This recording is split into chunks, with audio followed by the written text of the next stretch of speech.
What's going on? Welcome to another video. I'm your boy NarikChase, and in this video, I want to discuss something that's kind of been bothering me, especially with what's been going on with the gaming community and these game developers. One of my favorite game series is Halo, and of course, the build-up of Halo Infinite and kind of the disappointing performance behind it.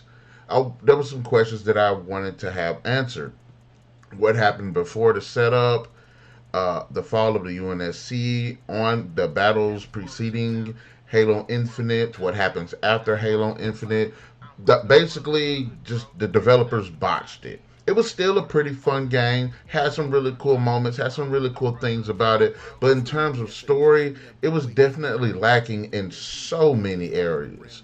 But this goes to something that I've been wanting to see in games and not wanting to see in games.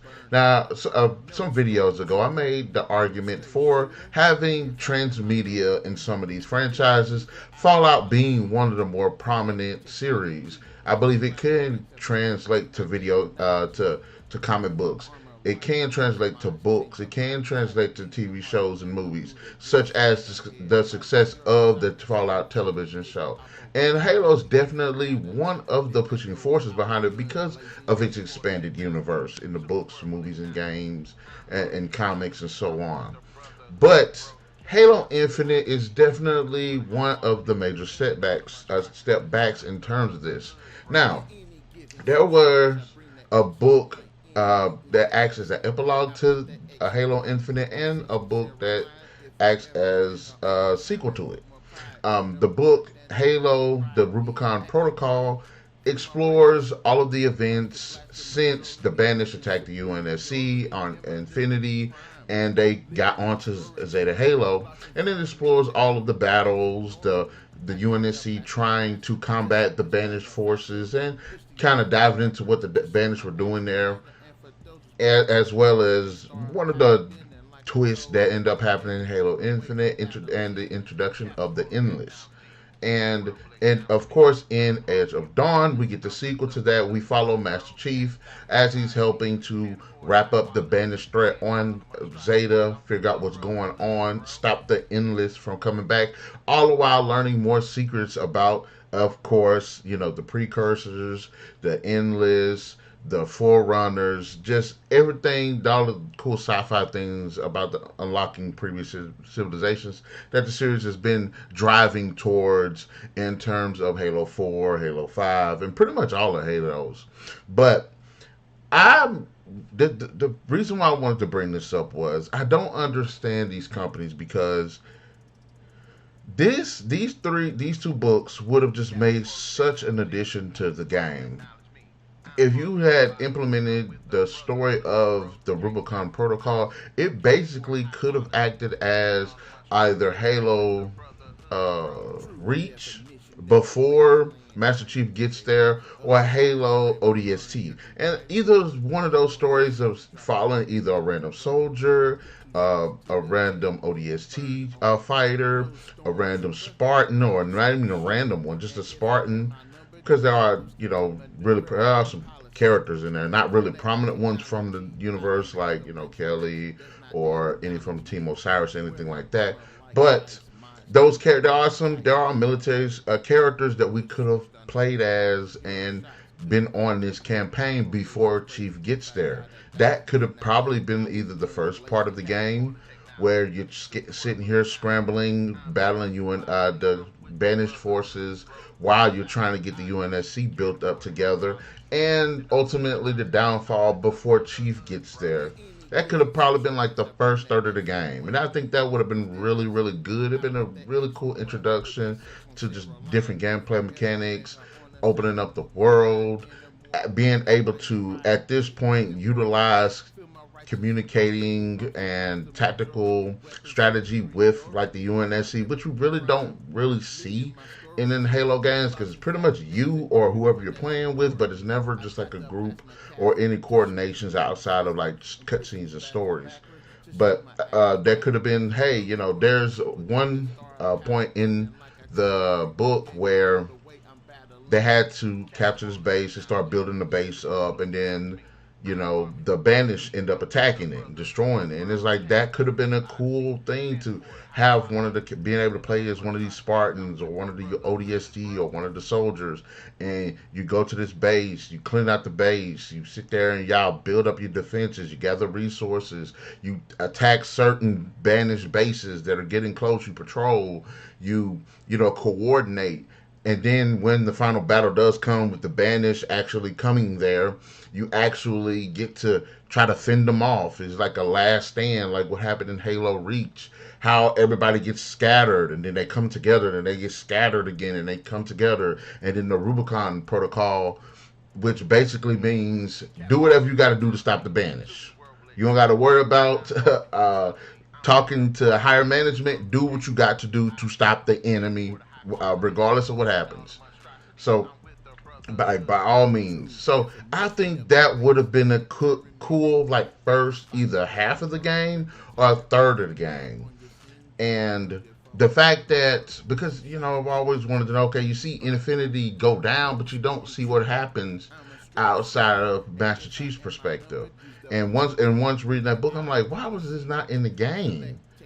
And then we got the Edge of Dawn, and honestly, Halo Infinite ended on a good note to me. And so, like I'd say about 50% of me feels like it ended on a good note with the introduction of the new Cortana AI and Master Chief and them. The potential of the endless threats as well as the continual threat of the Banished, and then Edge of Dawn, furthers that story. And I gotta ask, why the hell was it not in the freaking game? I do not understand. It's good. Look, I know a lot of people do not like the whole Reclaimer saga. They don't like the Forerunner stuff. They always say part 4, 5, 6 like they like the first three are like the best and the last three are the worst. I personally do not think that's the case. My favorite one in terms of story is 4. In terms of gameplay, 5. But I think the setup and story and stuff is good. Now, if you want to argue the whole thing with Cortana and her turning evil, I don't like that. I think her death in part 4 should have been good. What we could have said was because she's in part 4, she scatters herself to save everyone, and then like you could have easily just say, okay, one of those scattered parts found the domain and got corrupted and became an evil version of Katana. That way you could have, maintained her sacrifice, the importance of it, while also, saying creating a new familiar threat, a threat that wears her face, but it's not necessarily her, which could have some really emotional tension within the Master Chief character, which I feel like in 5 we get, but we don't get. But I think actually that these 3 games are actually really good to me. I enjoy the games. I do enjoy the story, despite my complaints about how they portray Cortana. Or again, I don't mind the evil character, a evil version of Cortana, but it's just the way that they set it up. It could have just been a different version of Cortana.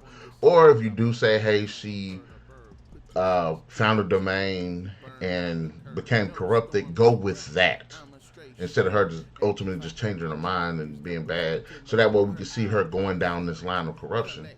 But it just goes to, I just wanted to make this video because I looked back on it and I was like, I like the transmedia aspect of it. Hell, another game that kind of did the same thing was Final Fantasy 15. The way it went through development hell, changed everything, pretty much changed everything about the game during development, because it was supposed to be one game, then it turned out to be a different game.